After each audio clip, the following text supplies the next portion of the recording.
آج ہم سبق نیا قانون کی پڑھائی کریں گے۔ اس کے مصنف ہیں سعادت حسن منٹو اور یہ ایک افسانہ ہے۔ تو چلیے اس کی پڑھائی شروع کرتے ہیں۔ میں پڑھتی ہوں، آپ بھی میرے ساتھ ساتھ پڑھیے اور ہم اس افسانے کو سمجھیں گے بھی۔ منگو کوچوان۔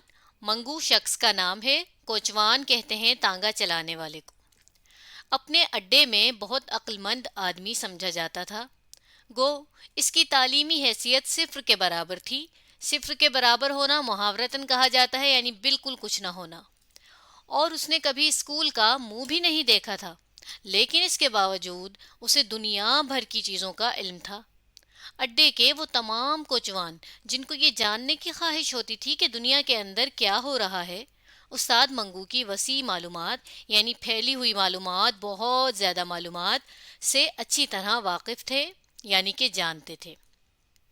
اب دیکھیے، اس بالکل شروع کے پہلے پیراگراف میں ہی مصنف سعادت حسن منٹو نے ہمیں افسانے کے ایک کردار، جو کہ ہمارے افسانے کا مرکزی کردار بھی ہوگا، یعنی کہ جس پر پورا افسانہ بیس کرے گا، اس کا تعارف دیا ہے، یعنی اس کے بارے میں ہمیں بتایا ہے کہ وہ بالکل ہی ان پڑھ تھا، یعنی اس نے کبھی مثلا اسکول کی شکل بھی نہیں دیکھی ہوئی تھی، لیکن پھر بھی اس کے پاس اتنی ساری معلومات ہوتی تھی، دنیا بھر کی معلومات ہوتی تھی۔ اور اس معلومات کے ہونے کا تمام اڈے کے جو باقی تانگے والے تھے وہ سب جانتے تھے۔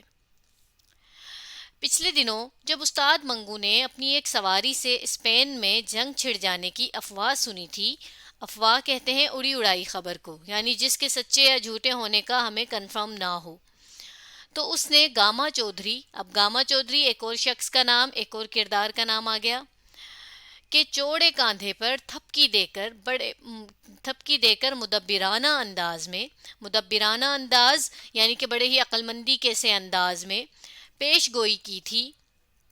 پیش گوئی کرنا ہم کہتے ہیں مستقبل میں، یعنی آنے والے وقت میں ہونے والی کسی بات یا کام کے بارے میں کوئی اندازہ سا لگانا۔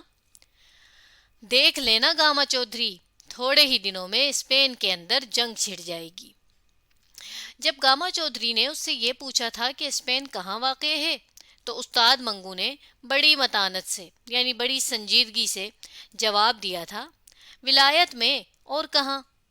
ولایت کہتے ہیں اس ملک کو یا کچھ ان ممالک کو کہ جن ممالک کو چلانے والا یعنی حکمران ایک ہی ہو۔ اسپین کی جنگ چھڑی، اور جب ہر شخص کو پتہ چل گیا، تو اسٹیشن کے اڈے میں جتنے کوچوان حقہ پی رہے تھے، دل ہی دل میں استاد منگو کی بڑائی کا اعتراف کر رہے تھے۔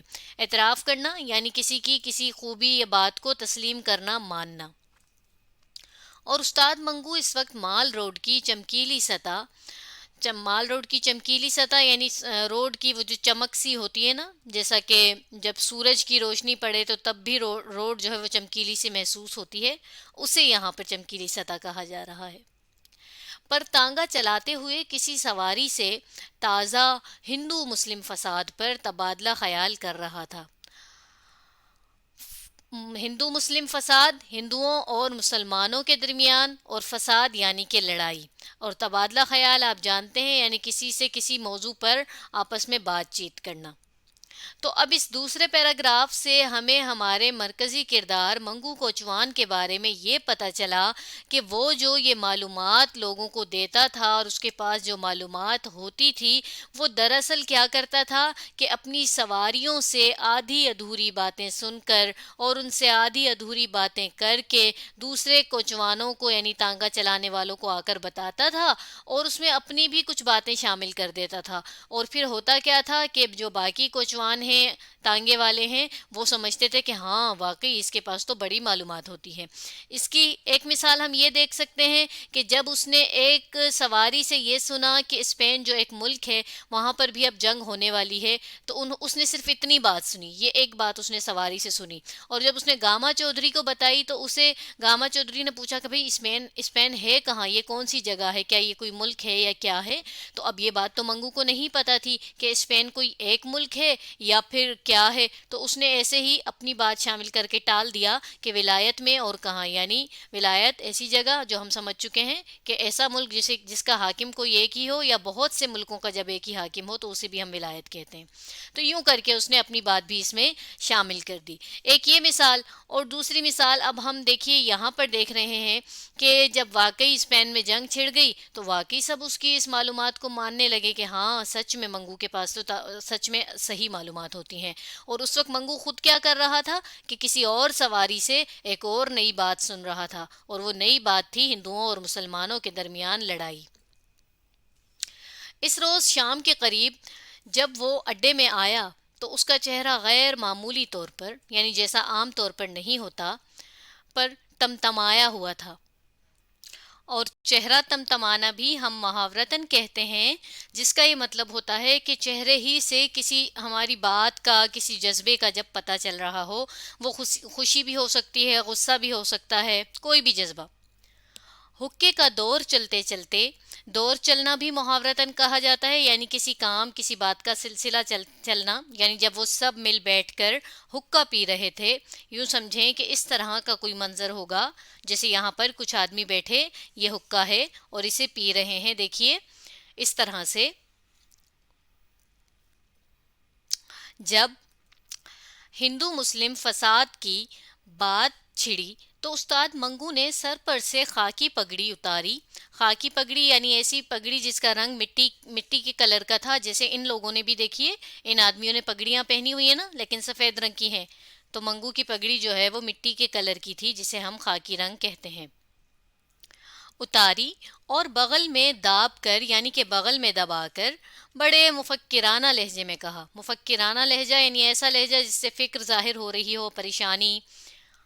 یہ کسی پیر کی بد دعا کا نتیجہ ہے کہ آئے دن ہندوؤں اور مسلمانوں میں چاقو چھریاں چلتی رہتی ہیں۔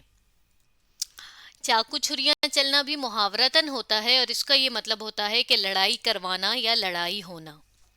اور میں نے اپنے بڑوں سے سنا ہے کہ اکبر بادشاہ نے کسی درویش کا دل دکھایا تھا۔ درویش کہتے ہیں اللہ والے کو، یعنی جو بہت پرہیزگار ہو، اچھے کام کرنے والا ہو، نیک ہو۔ اور اس درویش نے جل کر، یعنی غصے میں، یہ بد دعا دی تھی، جا تیرے ہندوستان میں ہمیشہ فساد ہی ہوتے رہیں گے، یعنی کہ لڑائیاں ہی ہوتی رہیں گی۔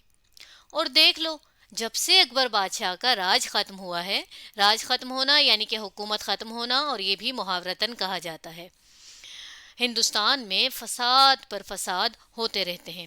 فساد پر فساد یعنی ایک لڑائی ختم ہوتی نہیں ہے کہ دوسری شروع ہو جاتی ہے۔ یہ کہہ کر اس نے ٹھنڈی سانس بھری اور پھر حقے کا دم لگا کر، یعنی حقہ پی کر، اپنی بات شروع کی۔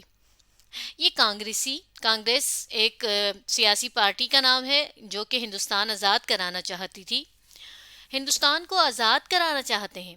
میں کہتا ہوں اگر یہ لوگ 1000 سال بھی سر پٹکتے رہیں تو کچھ نہ ہوگا۔ سر پٹکنا یہ بھی محاورتاً ہے، اور اس کا مطلب ہوتا ہے کسی کام، کسی بات کے لیے بہت زیادہ کوشش کرنا۔ بڑی سے بڑی بات یہ ہوگی، یعنی کہ زیادہ سے زیادہ اگر کچھ ہوا تو یہ ہوگا کہ انگریز چلا جائے گا اور کوئی اٹلی والا آ جائے گا، یا وہ روس والا، جس کی بابت میں نے سنا ہے کہ بہت تگڑا آدمی ہے۔ تگڑا آدمی ہے یعنی بڑا طاقتور ہے، بڑا اختیار والا ہے۔ لیکن ہندوستان سدا غلام رہے گا، سدا یعنی کہ ہمیشہ۔ ہاں، میں یہ کہنا بھول ہی گیا کہ پیر نے یہ بد دعا بھی دی تھی کہ ہندوستان پر ہمیشہ باہر کے آدمی راج کرتے رہیں گے۔ باہر کے آدمی یعنی کہ جو ہمارے ملک کے نہیں ہوں گے، غیر ملکی ہوں گے، اور راج کرنا یعنی کہ حکومت کرنا۔ اب اس پیراگراف میں اگر ہم دیکھیں جو کہ یہاں سے شروع ہو رہا ہے، تو اس میں منگو اپنی سنی سنائی باتیں اڈے کے لوگوں کو بتانے آیا، اور وہ باتیں تھیں ہندوؤں اور مسلمانوں کے درمیان لڑائی کی۔ مگر اس نے وہ بات خود نہیں شروع کی، جیسے ہی کسی نے وہ بات شروع کی، یعنی کہ اس کی طرح ان کوچوانوں میں سے بھی کسی نے یہ بات تھوڑی بہت سن رکھی تھی یا سنی ہوئی تھی کہ اب کوئی ہندو اور مسلمانوں کی جو ہے وہ لڑائی ہو رہی ہے یا ہونے والی ہے، اس طرح کا کچھ، تو اسی لیے کسی اور نے بھی یہ بات شروع کی۔ اور جب کسی نے بات شروع کی تو پھر منگو نے اپنی سنی سنائی باتوں کو سنانا شروع کر دیا، اور ان میں اپنی باتیں بھی شامل کر دی۔ اب اس کی اپنی بات کیا ہے؟ اس کی اپنی بات سب سے پہلی تو یہ ہے کہ اس نے یہ بتا دیا کہ یہ جو لڑائی ہو رہی ہے ہندوؤں اور مسلمانوں کے درمیان، یہ جو ہے کسی بڑے اللہ والے کی بد دعا تھی، اور یہ بد دعا کس کو دی گئی تھی؟ ہمارے جو ایک مغل بادشاہ گزرے ہیں اور جنہوں نے اپنی حکومت میں بہت زیادہ ہندوستان کی جو ہے ثقافت کو، تہذیب کو اور ہر طرح سے ہندوستان کو جو ہے بہت آگے بڑھایا تھا، ترقی دی تھی اکبر بادشاہ نے، جو کہ مغل بادشاہوں میں سے تیسرے بادشاہ ہیں۔ تو ان کو یہ بد دعا تھی کسی اللہ والے کی کہ بھائی ہندوؤں اور مسلمانوں میں ہمیشہ لڑائیاں ہوتی رہیں گی۔ اور اس کے بعد جی یہ بھی بتایا منگو نے کہ دیکھو جیسے ہی اکبر کا جو ہے حکومت ختم ہوئی ہے اس بادشاہ کی، تو اب دیکھ لو اس کے بعد سے ہندو اور مسلمانوں کی لڑائیاں ہی ہوتی جا رہی ہیں۔ بے شک اکبر کے بعد اور کتنے ہی بادشاہ آئے، لیکن ان مغل بادشاہوں کے دور میں بھی ہندو اور مسلمان لڑتے ہی رہے، اور پھر اب جب کہ انگریز جو ہے حکومت کر رہے ہیں ہمارے ملک پہ، تو تب بھی ہم لڑ رہے ہیں، یعنی ہندو اور مسلمان۔ اور پھر اس نے مزید اپنی بات ایک اور اس میں اضافہ کیا، وہ یہ کہ یہ بات تو سب جانتے تھے کہ جو یہ سیاسی پارٹی کانگریس ہے، یہ ہندوؤں کو، ہندوستان کو آزاد کرانا چاہتی ہے، یہ تو وہاں موجود سبھی کوچوان جانتے ہوں گے، مگر اس میں اس نے اپنی بات کیا ایڈ کی کہ اگر یہ لوگ ہمیشہ بہت وقت لگا کے بھی کوشش کرتے رہیں تو کچھ بھی نہیں ہوگا، اگر زیادہ سے زیادہ بھی ہوگا تو یہی ہو جائے گا کہ انگریز جو اس وقت ہمارے حاکم بن کر بیٹھے ہوئے ہیں وہ چلے جائیں گے، اور ان کی جگہ کوئی دوسرے ملک والا جیسے اٹلی کے ملک کا یا روس کا کوئی آ جائے گا، اور ہم پھر اس کے غلام بن جائیں گے، ہم اس کی حکومت میں آ جائیں گے، کیونکہ یہ بھی پیر کی بدعا کا حصہ تھا کہ کبھی بھی ہندوستان کا کوئی شخص نہیں ہوگا جو حکومت کرے گا۔ آگے پڑھتے ہیں۔ استاد منگو کو انگریزوں سے بڑی نفرت تھی، اور اس نفرت کا سبب تو وہ یہ بتلایا کرتا تھا کہ وہ ہندوستان پر اپنا سکہ چلاتے ہیں۔ سکہ چلانا یعنی حکومت کرنا، یہ بھی محاورہ ہے، اور طرح طرح کے ظلم ڈھاتے ہیں۔ ظلم ڈھانا یعنی کسی پر بہت زیادہ ظلم کرنا، تنگ کرنا۔ مگر اس کے تنفر یعنی کہ نفرت کی سب سے بڑی وجہ یہ تھی کہ چھاؤنی کے گورے، چھاؤنی وہ جگہ ہوتی ہے جہاں پر فوجی کچھ وقت کے لیے رہتے ہیں، کہ گورے یعنی کہ انگریز اسے بہت ستایا کرتے تھے۔ وہ اس کے ساتھ ایسا سلوک کرتے تھے گویا وہ ایک ذلیل کتا ہے۔ ذلیل کتا یعنی کمتر کتا، ایسا کتا جسے ہر کوئی دھتکارتا رہے، مارتا رہے، یوں سمجھیں۔ اس کے علاوہ اسے ان کا رنگ بھی بالکل پسند نہ تھا۔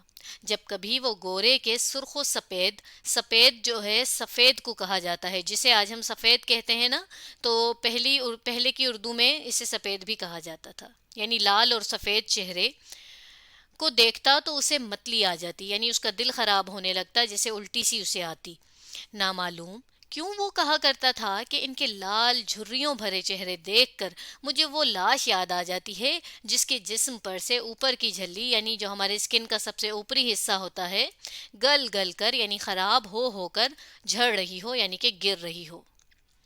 اب اس پیراگراف میں منگو نے انگریزوں سے اپنی نفرت کی 3 وجوہات بتا دی ہیں ہمیں۔ پہلی یہ کہ بھئی وہ اس کے ملک پہ حکومت کر رہے ہیں، دوسری یہ کہ جو انگریز فوجی ہیں وہ اسے بہت تنگ کرتے ہیں اور ان لوگوں پہ ظلم بھی کرتے ہیں، اور تیسری وجہ یہ بتائی کہ ان کا جو رنگ روپ ہے وہ بھی مجھے نہیں بالکل پسند، ان کا رنگ تو مجھے، اس نے تشبیہ بھی دے دی کہ بالکل اس مردے جیسی، اس لاش جیسا مجھے ان کا رنگ لگتا ہے، جیسے کہ جو گل چکی ہو، بالکل سڑ چکی ہو لاش، اور جس کا جو ہے اوپر کا وہ حصہ جو ہے اسکن کا گل رہا ہو، بالکل مجھے ان کا زندہ چہرہ بھی ایسا لگتا ہے۔ تو یہ 3 وہ نفرت کی اس نے وجہیں بتا دی، اور پھر آگے پڑھتے ہیں۔ جب کسی شرابی گورے سے اس کا جھگڑا ہو جاتا تو سارا دن اس کی طبیعت مقدر رہتی۔ طبیعت مقدر رہنا یعنی جب ہمیں کسی کی کوئی بات بری لگے اور اس کی اس بری بات کی وجہ سے ہمارا جو ہے دل ناراض سا ہو اور ہماری طبیعت میں ایک سستی سی، ایک ناراضی سی آئے، اسے ہم کہتے ہیں۔